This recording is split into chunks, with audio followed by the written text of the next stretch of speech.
Astaghfirullah wabarakatuh. Alhamdulillah wassalatu wassalamu ala Rasulillah wa ala alihi wa sahbihi wa mawalah wa la hawla wa la quwata illa billahi wa ba'd. Alhamdulillah, segala puja dan puji hanya milik Allah subhanahu wa ta'ala. Salawat dan juga salam kita hadiahkan kepada Rasul kita Nabi besar Muhammad sallallahu alaihi wa ala alihi wasallam. Tema di pagi hari ini insyaallah kita akan membahas tentang 28 adab di dalam berdoa.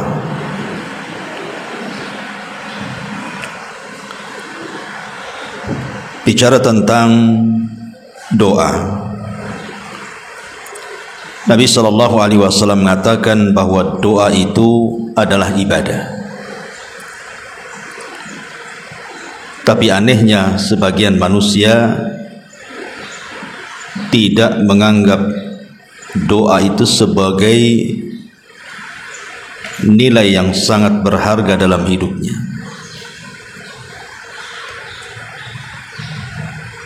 Padahal kalau kita melihat sejarah para nabi, mereka sangat mengagungkan urusan doa. Seolah-olah tidak ada yang kenal sebuah nilai doa itu kecuali para nabi dan juga orang-orang yang mengikuti nabi. Terkadang di antara kita ada yang protes kepada Allah subhanahu wa ta'ala, kenapa setiap doa yang dipanjatkan itu kok tidak dikabul-kabulkan? Boleh jadi karena adab dan etika berdoanya belum dilakukan.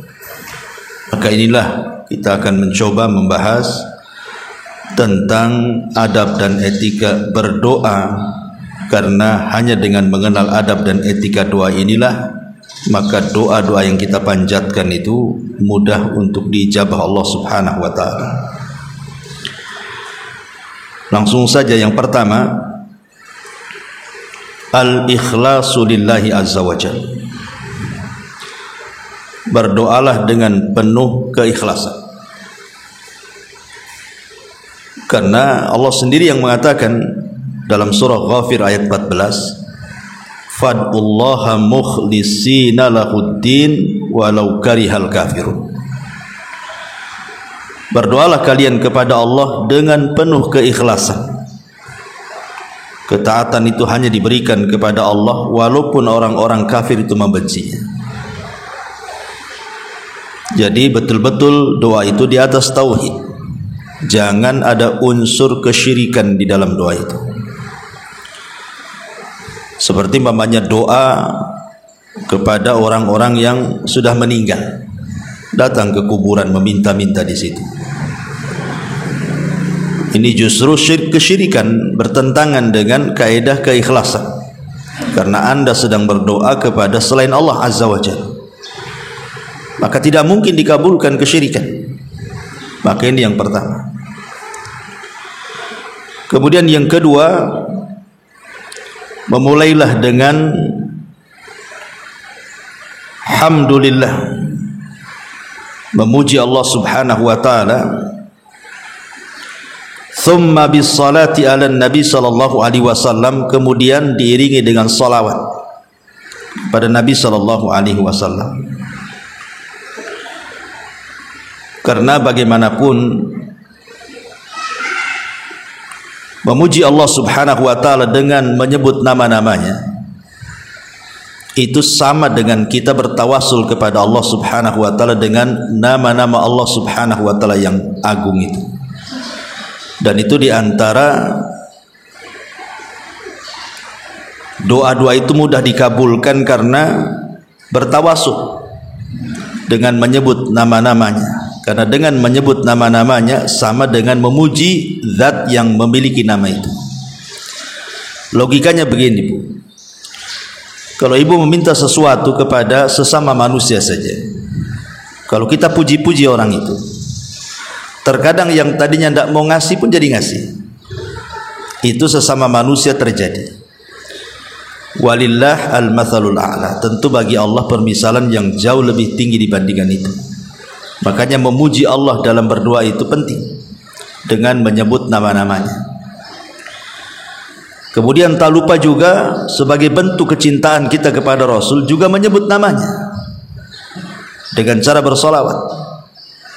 Makanya dalam sebuah hadis Nabi SAW mengatakan, idza shalla ahadukum falyabda bitahmidillah wathana alaihi thumma yusalli ala nabi sallallahu alaihi wasallam thumma yad'u ba'da summa yad'u ba'du bima syaa. Apabila salah seorang hendak berdoa, maka mulailah dengan memuji Allah, mengagungkan Allah, kemudian bersolawat. Karena salah satu doa tidak diterima itu salah satunya juga karena tidak bersolawat. Makanya Rasul mengatakan, kullu du'ain mahjubun hatta yusalli 'alan nabi sallallahu alaihi wasallam.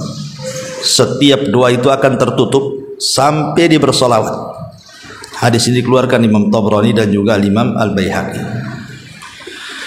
Kemudian yang kedua, al-jazmu fid du'a wal yaqinu bil ijabah. Ibu kalau berdoa itu harus memiliki azam, niat kuat untuk meminta sesuatu, kemudian yakin bahwa akan dikabulkan. Jadi harus punya tekad kuat, ibu ini mau minta apa sama Allah tuh. Kemudian setelah itu, setelah minta, maka ibu harus yakin bahwa doa ibu tuh diijabah. Ini juga penting, karena Nabi SAW mengatakan, la yaqulanna ahadukum Allahumma ghfirli in syi'ta, Allahumma arhamni in syi'ta, liya'zamal mas'alata fa innallaha la mukrihalah, atau liya'zimal mas'alata fa innallaha la mukrihalah. Rawahul Bukhari wa Muslim. Kata Rasul, tidak boleh salah seorang di antara kalian itu mengatakan, ya Allah ampuni aku jika kau mau, ya Allah rahmati aku jika kau mau. Tapi harus memantapkan permintaan itu. Jangan bilang kau mau, itu ragu-ragu namanya. Tidak sungguhan doanya kan. Masa ya Allah ampuni jika kau mau, kalau enggak ya enggak apa-apa katanya kan. Gimana doa kayak gini? Harus punya azam kuat gitu ya. Kemudian kenapa demikian? Fa innallaha la mukrihalah. Karena Allah Subhanahu wa taala tidak bisa diatur-atur. Tidak bisa dipaksa. Kemudian dalam riwayat yang lain yang dikeluarkan Imam Tirmidzi dan dihasankan oleh Syekh Albani rahimahullah dari hadis Abi Hurairah radhiyallahu anhu, Nabi mengatakan, ud'ullaha wa antum muqinuna bil ijabah. Berdoalah kepada Allah dalam kondisi kalian yakin doa kalian pasti dijabah. Wa'lamu, ketahuilah, annallaha la yastajibu du'a min qalbin ghafilin lahin, kata Rasul.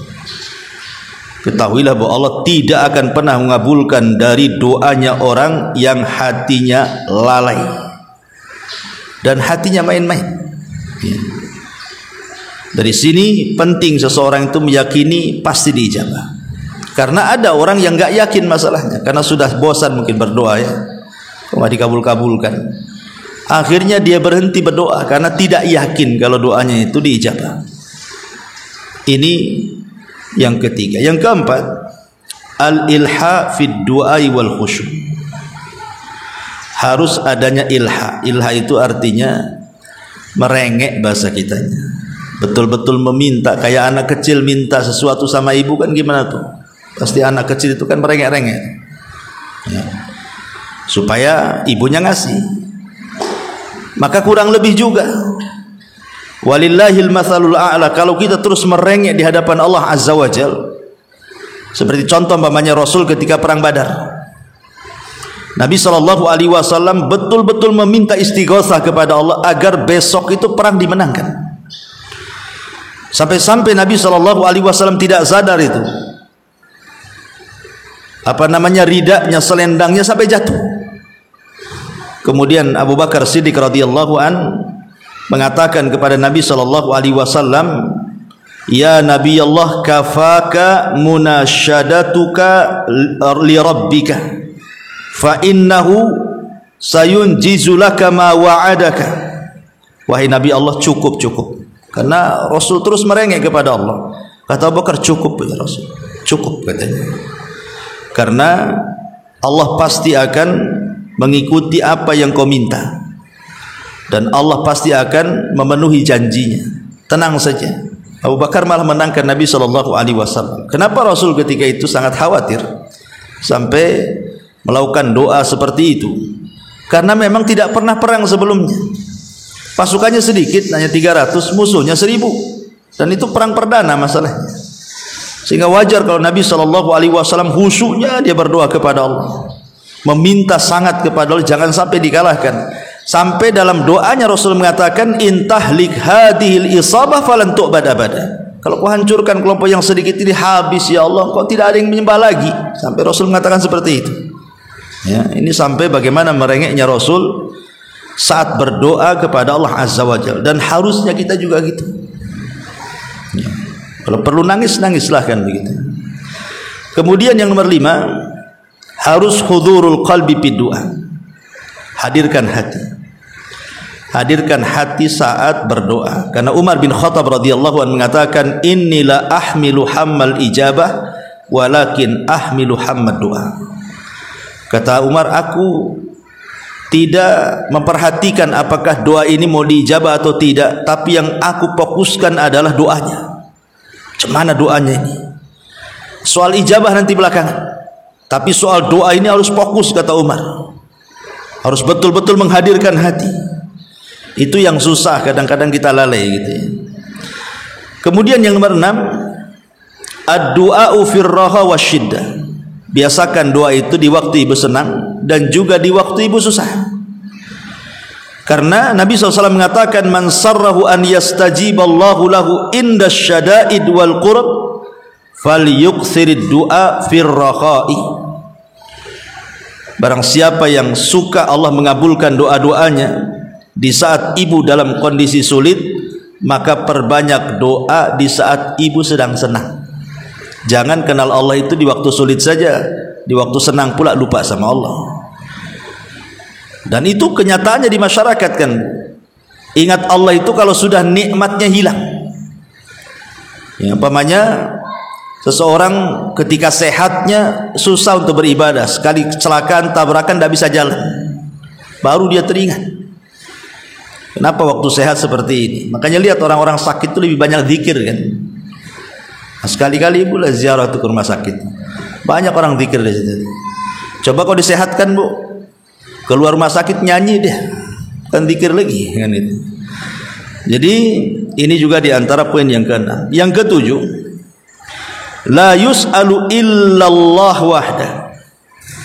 Tidak meminta sesuatu kecuali hanya tujuannya meminta kepada Allah.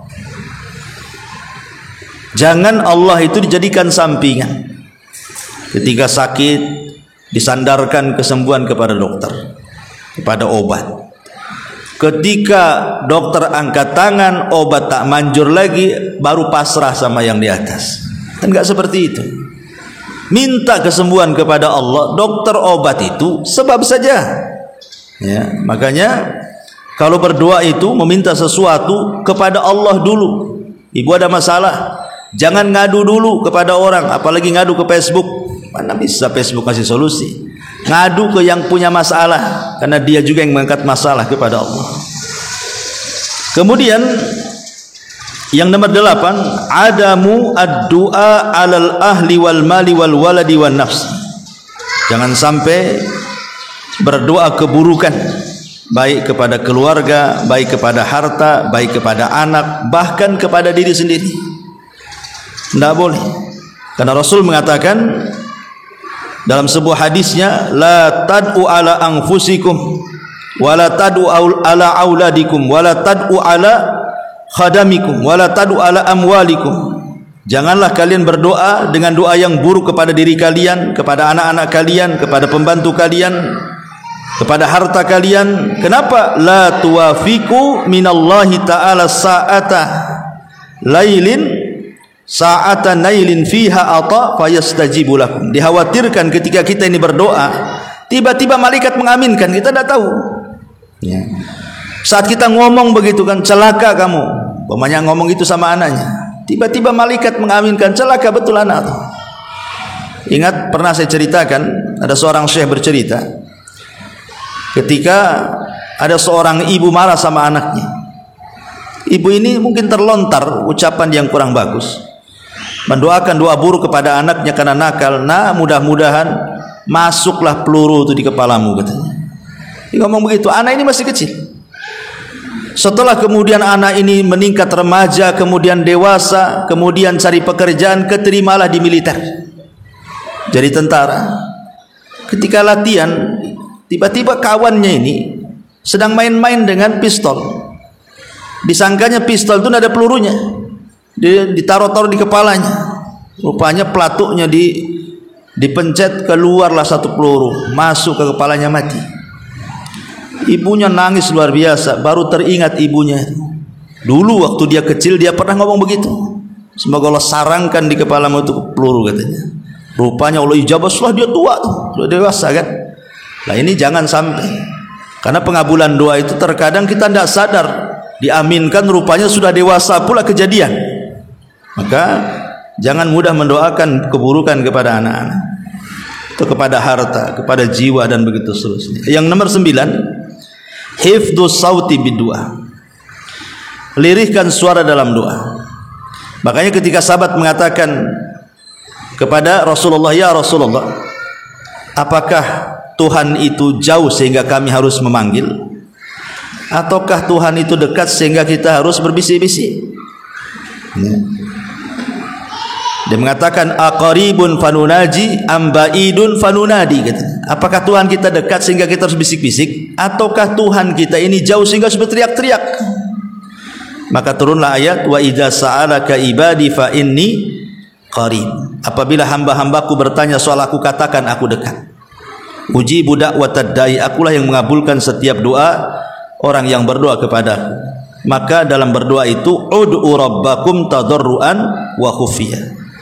Maka berdoalah kepada Rabb kalian dengan tadarru wa khufiyah, dengan lirih. Tidak perlu berteriak-teriak doa itu ya, ngapain berteriak-teriak. Kemudian yang nomor 11, ada mutakalluf. Ada mutakalluf itu tidak perlu kemudian ibu sibuk merangkai-rangkai doa kayak buat puisi ya. Buat puisi kan ada, kadang-kadang ada ini dibuat-buat, pamannya ada acara, kadang ditulis dulu doanya tuh kan, nanti dibaca. Tidak perlu doa kemudian harus dirangkai-rangkai sampai kesulitan nata bahasa. Allah itu tahu kemauan kita. Makanya ketika ada seorang laki-laki bertanya kepada Rasulullah sallallahu alaihi wasallam, kaifa taqulu fi sholati, bagaimana, apa yang kau baca dalam salatmu? Jadi apa yang harus dibaca dalam salat itu? Qala, maka dia menjawab, atashhadu, apakah anda mau menjadikan saksi? Summa aqul, kemudian sahabat ini mengatakan, saya katakan, Allahumma inni as'alukal jannah wa a'udzubika minan nar. Aku meminta kepadamu ya Rabb sorga, dan aku berlindung kepadamu ya Rabb dari neraka. Kemudian orang ini mengatakan, ya Rasulullah, aku tidak bisa berdoa macam Mu'ad bin Jabal.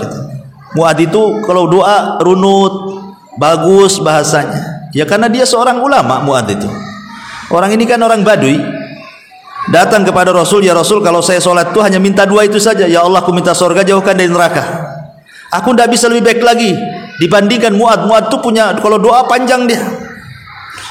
Maka Nabi SAW, sekitar itulah kau berdoa, tidak perlu kau seperti Mu'ad. Kayak gitu saja, karena Allah tahu masalahnya apa yang kita minta. Tidak perlu kita ini harus sulit-sulit merangkai kata. Allah tahu. Kalau memang kita tidak pandai, ambil aja doa-doa yang warid yang sudah ada gitu ya. Tinggal dihafal, baca. Nah, kalau memang tidak dihafal, atau kalau memang tidak bisa dengan bahasa apapun berdoa, Allah itu Maha tahu. Bahkan sebelum kita minta, Allah sudah tahu. Bahwa kita akan minta dan apa yang akan diminta Allah sudah tahu duluan. Ini juga yang nomor 11. Yang nomor 12, at-tadarru wal khusyu'u war raghbatu war rahbatu. Berdoa dengan rendah hati, dengan khusyuk, dengan takut, dengan harapan. Nah, itu juga penting. Ya, karena bagaimanapun Allah mengatakan innahum kanu yusari'una fil khairat. Mereka, maksudnya orang-orang yang beriman, bersegera untuk meraih kebaikan, wa yad'unana, dan mereka berdoa kepada kami, kata Allah, raghaban wa rahaban wa kanu lana khashiin. Mereka berdoa dengan penuh harapan, takut, dan mereka betul-betul khusyuk. Kemudian yang nomor 13, raddul madzalim at-taubah. Kembalikan barang-barang yang pernah kita zalimi, atau orang-orang yang pernah kita zalimi, kita minta maaf. Khawatirnya gini, Bu, kita ini mendoakan sesuatu, pamannya, ya Allah berikan rizki kepadaku. Rupanya orang yang kita zalimi berdoa kepada Allah, ya Allah seretkan rizkinya. Kan susah nanti. Jadi bertabrakan kan begitu ya. Ya Allah usaha saya lancarkan. Sementara ada orang yang kita zalimi mendoakan pula terbalik, ya Allah seretkanlah usaha orang itu. Kan nanti susah nantinya. Ya. Makanya jangan melakukan kezaliman. Nanti dia mendoakan keburukan apa yang kita minta kepada Allah, dan itu penghalang, karena doa yang dizalimi itu lebih mustajab daripada doa kita. Makanya jangan melakukan kezaliman. Balikkan kalau memang kita punya kezaliman, mengambil barang, ambil uang, ambil apa, atau kalaupun dalam bentuk ucapan, perbuatan, minta maaf. Ya. Ini juga yang nomor 13. Yang nomor 14, ad-du'a thalathan. Biasakan doa itu diulang 3 kali. Karena Abdullah ibn Mas'ud radhiyallahu an mengatakan, kana Nabi SAW idza da'a thalathan. Rasul itu kalau berdoa pasti diulang 3 kali. Biasakan doa itu diulang-ulang. Kemudian yang nomor 15, istiqbalul kiblati. Menghadap kiblat. Karena itu bagian daripada adab. Walaupun perselisihan ulama maksudnya apakah kiblat doa itu sama dengan kiblat salat? Ada yang mengatakan beda. Kalau kiblat doa itu ke langit, kalau kiblat salat ya ke Mekah sana. Makanya lihat orang yang khutbah Jumat itu. Kalau ibu pernah menyaksikan khutbah Jumat, kan khotib kalau berdoa nggak ada makmum kan? Ya, kalau memang kiblat doa itu adalah kiblat salat, tentu khotib membalik memunggungi makmum. Dari sini terjadi khilaf pendapat. Apakah kiblat doa itu maksudnya kiblat salat, ataukah kiblat doa itu maksudnya langit? Ya, kita menegakkan itu begitu. Ini menjadi khilaf para ulama. Tapi yang jelas ya, bahwa kalau memang dihadapkan ke kiblat kemudian mengarah ke langit, yaitu lebih baik lagi dengan menggabungkan dua pendapat kan itu ya. Kemudian yang nomor 16, raf'ul aidi fi du'a, mengangkat kedua tangan. Ingat, ini kan kita bicara masalah doa masalah ya. Doa itu ada dua. Ada dua ibadah. Dua ibadah itu maksudnya doa rutinitas. Nah, itu tidak perlu ngangkat tangan. Ibu masuk kamar mandi, itu aja yang dibaca doanya kan. Tidak perlu ngangkat tangan karena itu rutinitas. Maksudnya doa yang kita bahas ini doa ketika ibu ada masalah, supaya masalahnya dihilangkan. Angkat tangan. Karena Allah itu malu kalau seandainya ada orang yang mengangkat kedua tangan kemudian tidak diijabah. Ya. Kemudian juga yang nomor 17, kalau bisa berwudu, walaupun ini bukan syarat ya. Doa itu tanpa wudu pun tidak ada masalah. Tapi kalau berwudu, kata Syekh bin Baz rahimahullahu taala, maka itu lebih afdal lagi. Kemudian yang nomor 18, alla ya'tadiya fid du'a. Jangan sampai dalam berdoa itu melampaui batas. Melampaui batas itu ya seperti meminta sesuatu yang diharamkan. Ya Allah, muluskan nih, saya nanti malam mau nyuri nih. Masa mau nyuri pula minta dimuluskan kepada Allah? Nah, ini kan tidak boleh. Ini melampau namanya kan. Atau umpamanya sesuatu yang mustahil. Ya Allah, kasih umur sama saya seperti umur iblis, nggak mati-mati. Gimana pula kan gitu. Ini kan melampau orang doa kayak gini. Taib. Kemudian juga yang nomor 19, hendaklah kalau doa itu mulai dari diri kita. Kalau itu doanya untuk orang lain, maka kita mau mendoakan orang lain gitu ya, maka doakan diri kita sendiri. Ya, semoga Allah memberikan kebaikan bagi saya kemudian sama kamu gitu. Jadi kalau mendoakan diri kita dulu baru orang lain. Sebagaimana Rasul juga dikisahkan, karena Nabi SAW idza da'a bada'a bi nafsi. Rasul kalau berdoa memulai dari diri sendiri dulu, baru berdoa kepada orang lain. Kemudian yang nomor 20, an yatawassal ila Allah bi asma'il husna wa sifatil ula au bi amalin salihin qama bihi da'iya nafsuhu au bi du'ai rajulin salihin hayyin hadirin. Bertawasul dengan 3 perkara, dengan nama-nama Allah, dengan amal soleh, atau orang yang masih hidup dan dikenal kesolehannya. Tidak harus ustadz, harus ulama. Yang jelas orang ini soleh, suka sholat, ya, suka beribadah, taat, tidak jarang kelihatan maksiat. Minta doanya. Atau dengan amal soleh, ibu pernah sedekah, teringat nih, ibu lagi sakit, ya Allah saya lagi sakit, tolong sembuhkan. Dulu saya pernah juga nyumbang kepada fulan, kalau itu memang sebuah pahala, tolonglah sembuhkan hari ini. Nah, itu namanya bertawasul dengan amal soleh. Makanya jangan remehkan sedikit amal soleh, karena boleh jadi itu diperlukan saat kita bertawasul. Kemudian yang nomor 21, an yakunal mat'am wal mashrab wal masbad min halalin. Hendaklah makanan, minuman, pakaian harus dari yang halal. Kan ini penghalang doa masalahnya. Ya, karena dulu kata Rasul ada orang yang menengadahkan tangan ke langit kemudian berteriak-teriak ya Rabb ya Rabb. Padahal dia orang miskin, musafir, mengangkat kedua tangannya, kemudian mengeluh kepada Allah. Harusnya orang seperti ini dijabah karena syarat doanya sudah ada. Tapi rupanya tidak dijabah. Rupanya sebab tidak dijabahnya tadi karena makanannya haram, minumannya haram, pakaiannya haram, akhirnya terhalang pula doa kepada dia. Kemudian yang nomor 22, la yad'u bi itsmin aw qati'ati rahimin. Jangan isi doa itu dalam rangka melakukan kemaksiatan ataupun memutus hubungan silaturahim. Jangan sampai dalam doa itu ada 2 kandungan ini. Ada hal-hal yang berbau dosa atau ada hal-hal yang berbau memutus silaturahim. Tidak boleh. Ya. Contohnya ibu saingan dengan saudara kandung, padahal saingan dengan saudara kandung. Ibu kok terbentik dalam hati, ya Allah, mudah-mudahan bangkrutlah dia katanya. Itu saudaranya padahal. Ya. Kemudian yang nomor 22, al-ibtiad an jami'il ma'asi. Usahakan sebelum berdoa itu jangan maksiat. Kalau kita mau berdoa, nanti malam kita berdoa, dari pagi sampai siang sampai sore itu jangan maksiat, jangan memandang yang haram. Pokoknya jangan memulai doa itu dengan aktivitas maksiat, karena maksiat itu salah satu penghalang doa masalahnya. Kemudian juga an ya'muru bil ma'ruf wan nahyi 'anil munkar. Doa itu kalau tadi kan memutus silaturahim, kalau bisa memang doa itu ada kandungan kebaikan dan juga menghindar dari kemungkaran. Kemudian yang nomor 25, adamul istijal. Ini penting, tidak tergesa-gesa. Tidak tergesa-gesa. Karena ada orang yang mengatakan, ya Allah sudah berkali-kali saya doa kok nggak dikabul-kabulkan. Tergesa-gesa namanya. Ya.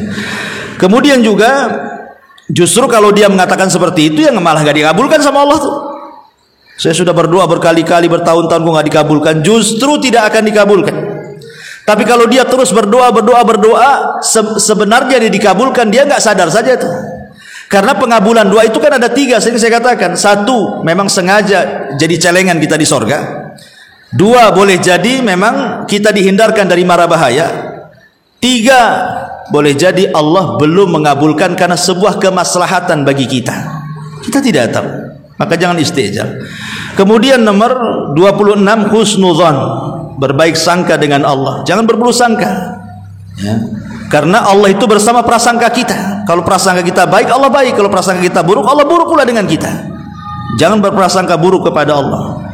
Kemudian juga yang nomor 28, 27, at-taubatu wa tathhirul batin. Berusaha sebelum berdoa itu bertobat dulu. Boleh jadi ada dosa-dosa yang kita lakukan kita tidak tahu kan itu ya. Ataupun mungkin kita membersihkan batin, mungkin ada hal-hal yang merusak hati kita, dendam, benci, dengki dan begitu seterusnya kepada orang lain. Nah, sebelum berdoa upayakan kita hilangkan kalau bisa kan itu. Dan yang terakhir tentunya pilihlah waktu-waktu yang sangat mustajab. Waktu-waktu yang sangat mustajab itu banyak. Saya akan urut secara cepatnya karena waktu juga. Yang pertama malam Lailatul Qadar. Yang kedua di pertengahan malam atau sepertiga malam. Yang ketiga selepas sholat wajib. Yang keempat di antara adzan dan qomat. Yang kelima satu waktu pada setiap malam. Pokoknya kita tidak tahu malam hari. Tidak harus sepertiga malam atau setengah malam, pokoknya malam hari lah. Ada waktu-waktu itu Allah mengijabah doa kita. Kemudian yang nomor 6 ketika selepas azan. Kemudian yang nomor 7 ketika turun hujan. Kemudian yang nomor 8 saat peperangan. Kemudian yang nomor 9 di hari Jumat. Ada yang mengatakan di antara dua khutbah, ada yang mengatakan selepas asar sampai maghrib. Kemudian juga ketika sujud, dan ini yang paling jelas hadisnya. Kemudian juga ketika selesai minum air zam-zam, maka itu juga termasuk doanya mustajab. Kemudian ketika bangun di malam hari. Kemudian juga ketika dia tidur dan sebelum tidur dia berwudu. Sebelum tidur dia berwudu, kemudian berzikir, kemudian tidur, kemudian bangun. Nah, ketika bangun itulah dia berdoa, maka mustajab. Tidak harus mamanya bangunnya jam 3, mungkin boleh jadi bangun subuh kan itu. Kemudian juga ketika seseorang berpuasa. Ketika seseorang berpuasa. Kemudian maksudnya berpuasa itu menjelang berbuka, itulah mustajabnya doa. Kemudian ketika Anda dizalimi. Kemudian juga doanya orang tua kepada anak, itu mustajab. Kemudian juga ketika safar atau orang yang datang safar, kita minta doanya. Ya. Kemudian juga di tempat-tempat yang mustajab doa seperti multazam, kalau ibu umroh atau haji kan itu ya. Maka itu banyak tempat-tempat doa saat haji dan umroh itu, maka itulah kesempatan untuk berdoa kepada Allah Subhanahu wa taala. Nah, ini di antara waktu-waktu yang penting kita memulai dengan doa. Taib, ma'asyiral muslimat yang dimuliakan Allah Subhanahu wa taala, sedikit kita bentangkan dengan membahas sedikit sejarah. Tadi di mukadimah sudah saya katakan bahwa doa itu memiliki nilai yang sangat tinggi di hadapan Allah. Karena Rasul yang mengatakan laisa syai'un aqram indallahi minad doa. Tidak ada sesuatu yang lebih istimewa di hadapan Allah Subhanahu wa taala itu dari ibadah-ibadah itu kecuali doa. Karena doa itu masuk pada semua ibadah, Bu. Doa itu semua ibadah yang kita lakukan pasti terkandung doa di situ. Mau ibadah apa saja, sebutkan.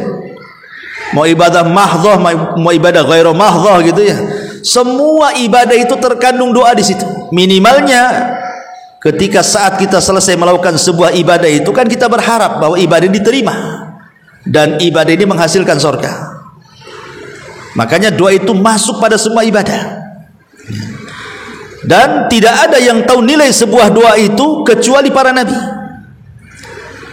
Lihat, saya contohkan Nabi Allah Yunus alaihi salatu wassalam. Ketika Allah Subhanahu wa taala menguji Nabi Yunus gara-gara dia meninggalkan Nainawa, satu negeri di Irak, sebelum Allah izinkan. Karena ketika itu Nabi Yunus menganggap kaumnya tidak ada yang beriman.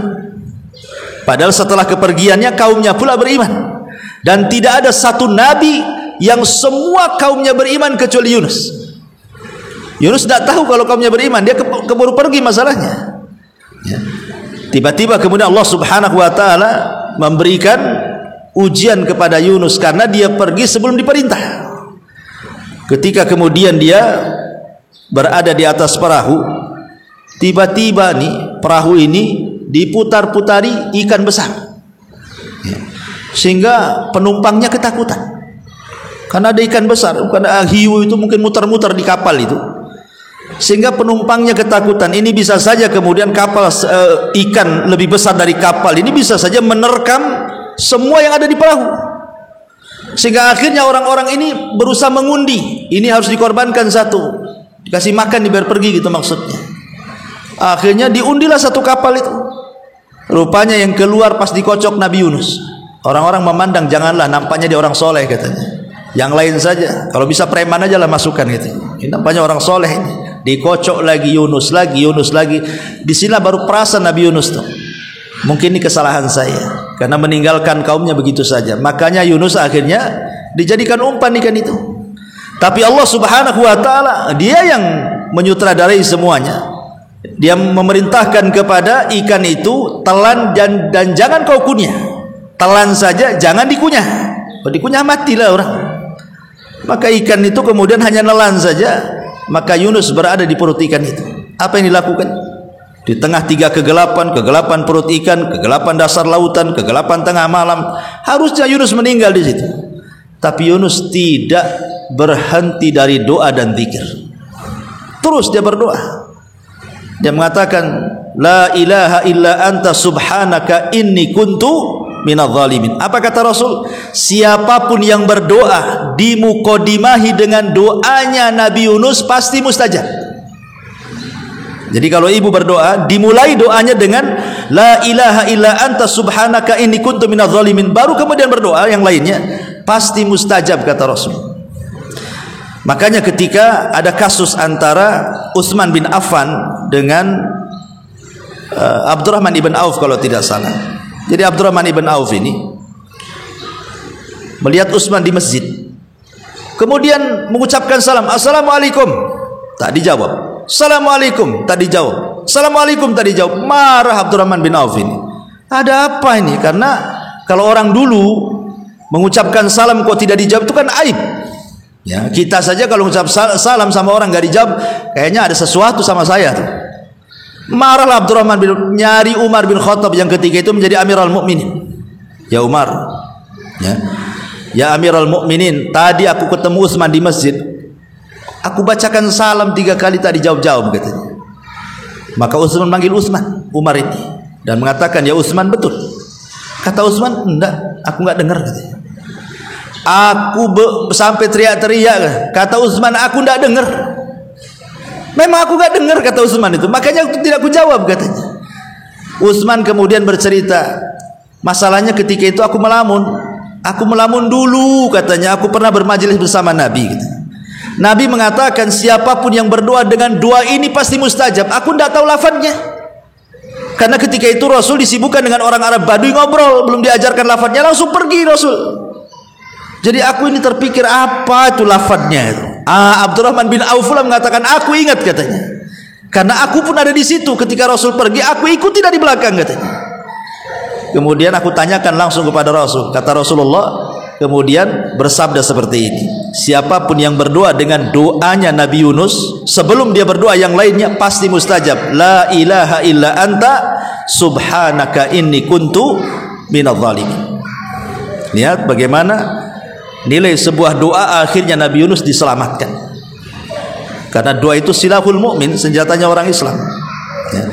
Nabi Ayub alaihi salatu wassalam yang sudah saya ceritakan bagaimana Allah uji dengan berbagai macam ujian. Tidak ada manusia seberat Ayub ujiannya.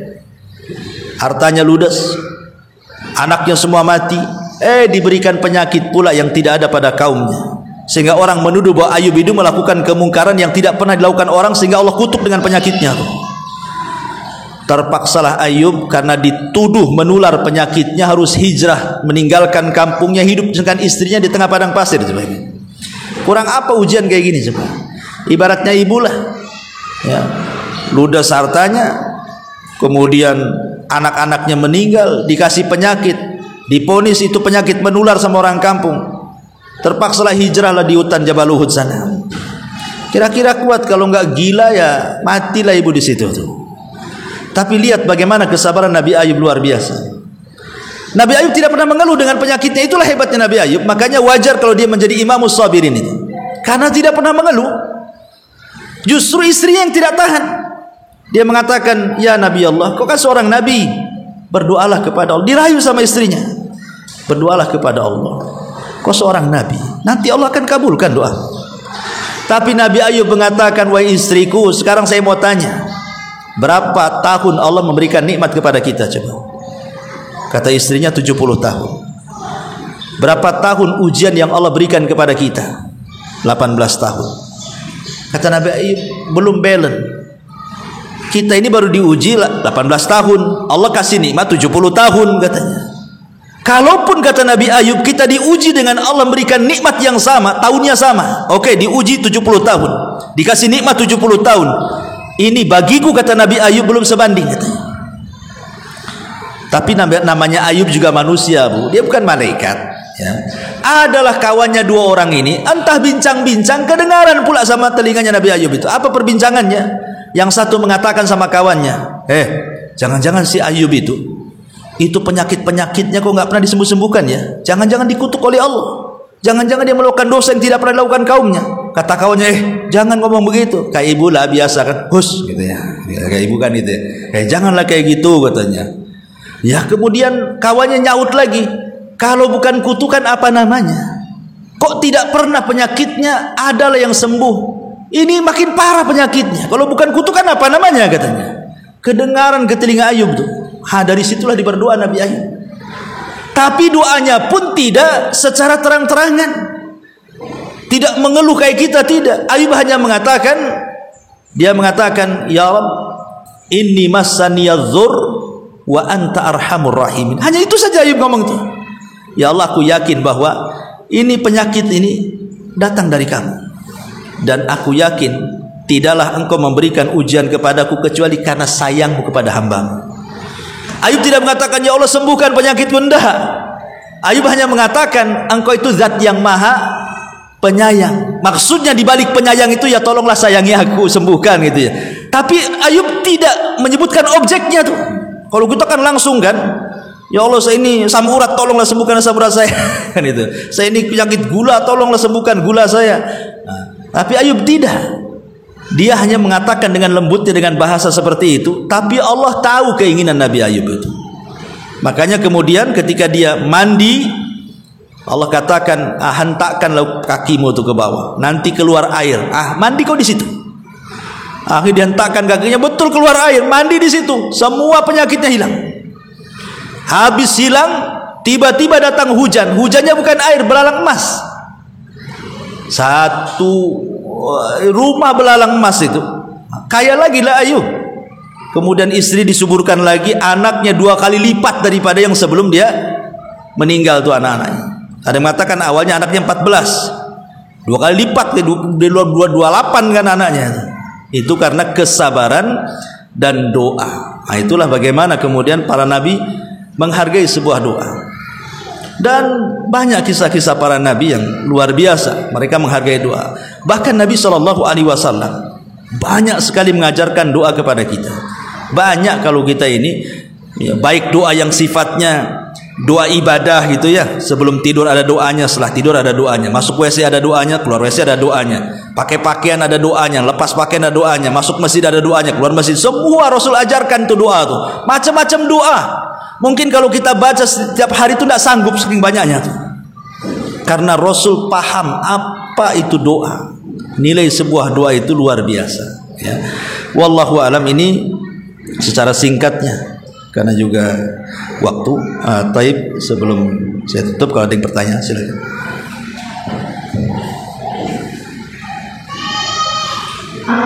Yang tadi kayaknya kurang satu sudah sebutkan, kayaknya nomor 10 terlewatkan. Yang mana ya? Nomor 9 atau nomor 11 tadi sudah sebutkan. Urutan tadi yang ada berdoa tadi. Jadi yang nomor 10 kayaknya terlewatkan. Yang lainnya terlewatkan semua. Iya. Iya. Jadi kurang berapa?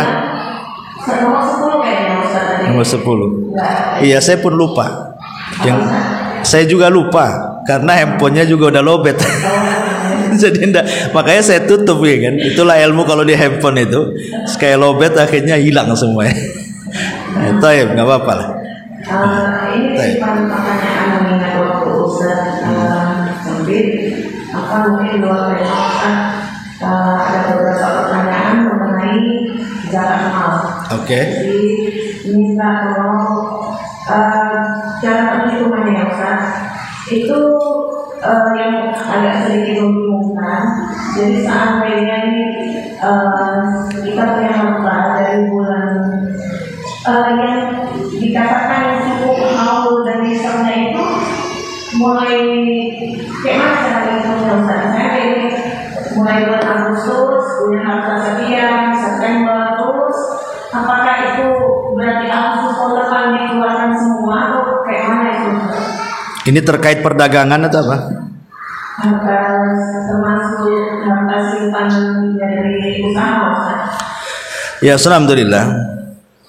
Zakat tidak lepas dari dua perkara. Pertama haul dan nisab. Haul itu harus 1 tahun, nisabnya seberat 85 gram emas. Kalau sudah sampai harga 85 gram, anggaplah kalau 1 gramnya 1 juta. Berarti 85 juta. Tinggal anggaplah ibu punya uang 100 juta lah.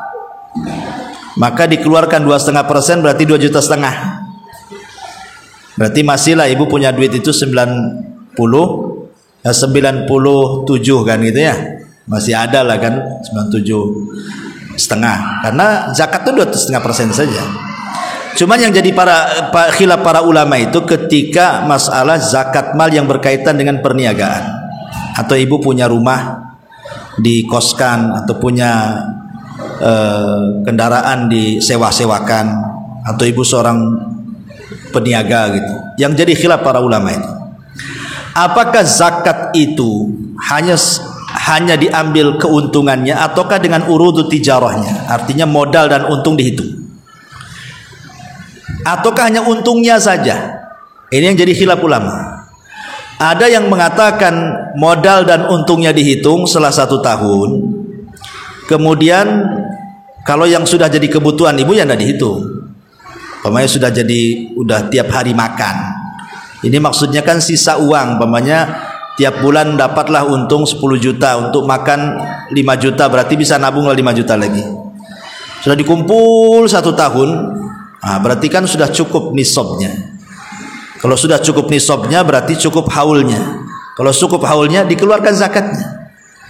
Ya. Cuman ulama mengatakan, ada yang mengatakan cukup keuntungannya saja dihitung, modalnya tidak perlu. Tapi ada juga yang mengatakan modal dan untungnya juga dihitung. Ini khilaf ulama masalah di sini. Ya, terserah ibu mau ngambil. Kalau ibu paling enak ya untungnya aja lah. Ini yang sedikit membingungkan itu haulnya itu. Kalau haul kan jelas saja, umpamanya ibu buka usaha kapan? Umpamanya 1 Agustus. Nanti tahun depan lagi lah 1 Agustus keluarkan. Dan 1 tahun itu tidak harus saklek bu. Maksudnya yang jelas 1 tahun lebih tidak apa-apa. Jangan 1 tahun kurang. Kalau 1 tahun lebih kan kita sudah jelas haulnya kan. Umpamanya lebih 1 bulan. Umpamanya karena kita ingin mengambil Ramadannya, harusnya Sya'ban itu harus dikeluarkan. Tapi karena kita ingin mengambil keutamaan waktu, nunggu Ramadan tidak ada masalah. Ya, nanti tahun depannya juga begitu, ngambil keutamaan waktu. Tapi yang jelas cukuplah waktunya tuh 1 tahun. Jadi maksudnya ini ya Ustaz, setelah mencapai nisabnya, misalnya bulan Agustus ternyata mencapai nisabnya 85 gram emas, berarti yang ini tahun depan baru ini ya Ustaz, baru dikeluarkan. Ya tidak, dari mulai usaha, dari tahun kemarin umpamanya. Tahun kemarin usaha sampai tahun ini kok sudah keuntungannya sudah sama dengan 85 gram emas. Ya langsung keluarkan. Iya langsung keluarkan. Ya, yang jadi masalah itu kan kadang-kadang yang jadi polemik di masyarakat itu adalah ketika muncul zakat-zakat. Ada juga dulu kawan-kawan yang kerja di kantor, mereka diharuskan dipotong gajinya, alasannya untuk zakat mal. Ya, tidak bisa memotong gaji orang untuk zakat karena belum cukup haulnya. Nggak boleh, cukupi haulnya dulu baru dipotong. Kalau dipotong, ya namanya kebutuhan hidup. Kalau dia memotong gaji, zalim lah. Nggak boleh kan? Nah, itu kalau zakat mal dikumpulkan lu setahun, karena dalam setahun ini boleh jadi terpotong dengan kebutuhan. Kan kita tidak tahu kebutuhan kita berapa. Jadi setelah dipotong dengan kebutuhan kita, mungkin kalau pembukuan kan mesti rapi kan gitu. Kalau seandainya uang itu ada, mungkin ada sekitar 200 juta kan itu. Kalau memang menurut pembukuan. Tapi kenyataannya dalam perjalanan hidup kan kita kadang-kadang butuh untuk anak, untuk sekolah, untuk ini, untuk itu. Yang harusnya di buku itu 200 juta karena habis juga dimakan kebutuhan, rupanya tinggal 100 juta. Itulah yang dikeluarkan. Tidak perlu dihitung semua. Pokoknya yang tersisa itulah yang dikeluarkan. Ya, tapi jangan kemudian menipu Allah Subhanahu wa taala dengan cara khilah. Seperti mamanya gini, saya ibu bekerja sama usaha kambing. Kita tahu bahwa kambing itu ada zakatnya juga seperti sapi. Pada setiap 41 kambing. Akhirnya pas waktu zakatnya, udahlah kita bagi dua aja lah. Ambil 20 sampai 20, biar enggak keluar zakat. Nah, itu enggak boleh, khilah namanya. Ya, khilah itu enggak boleh. Nah, sama juga ini mau dikeluarkan zakatnya ini, udah 200 juta ini. Kita jalan-jalan lah. Habis pula 100 juta jalan-jalan. Menghindari zakat maksudnya kan. Maka enggak boleh. Kalau tujuan jalan-jalannya menghindari zakat, ya enggak boleh. Tapi kalau tujuannya memang urgent, di kampung ada orang kawin, ya, saudara juga diundang juga, harus datang juga, terpaksalah habis untuk safar. Nah, itu kan lain ceritanya. Nah, memang dia nggak niat lari dari zakat kan. Nah, jangan sampai seperti itu maksudnya. Ustaz, itu kan tadi untuk perbatasan perniagaan. Kalau gaji Ustaz, gaji dari suami misalnya, itu pula mungkin setelah 10 bulan sampai misalnya Ustaz. Terus kapan dikeluarkannya? Kalau 10 bulan belum lah. Ya, maksudnya berarti pada kumpulnya itu kan per bulan. Iya, sampai 1 tahun. Iya, sampai 1 tahun. Baru dikeluarkan. Iya, iya begitu. Dan itu masuk zakat mal penghasilan. Iya, zakat mal penghasilan. Terus satu lagi ada simpanan itu juga digabung dengan simpanan suami untuk dikeluarkan zakatnya. Keluarga maksudnya. Iya. Simpanan istri itu dia punya suami atau solid punya istri sendiri. Pamannya istri kerja sendiri, suami kerja sendiri, atau gabungan. Mungkin sisanya dia pokoknya harta istri jadi ustaznya. Iya, artinya kalau sudah dikasih suami kan milik istri berarti. Ya. Kalau seandainya itu apakah digabung untuk mencapai nisabnya itu? Enggak, ya. Kalau solid milik istri itu zakatnya sendiri. Ya, kalau sudah jadi milik istri itu zakatnya sendiri.